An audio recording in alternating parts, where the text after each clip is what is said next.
আল্লাহ রাসূল সাল্লাল্লাহু আলাইহি ওয়াসাল্লামের একজন সাহাবী সহিহ মুসলিমে এসেছে, সাহাবীর নাম হচ্ছে রাবিআ। কি নাম?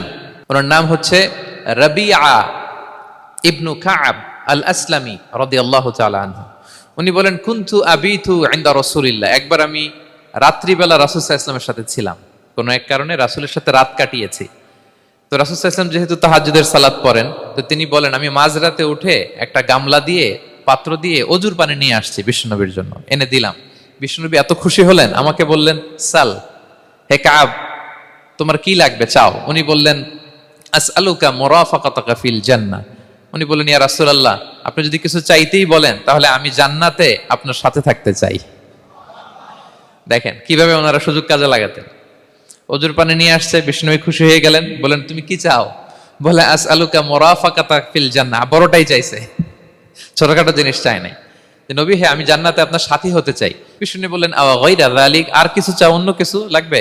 বলতেছে, না, উরিদু যাক, শুধু এইটাই চাই। তখন বিষ্ণু সাল্লাল্লাহু আলাইহি ওয়াসাল্লাম বললেন, আইন্নি আলা নাফসিকা বিকাসরাতি সুজুদ।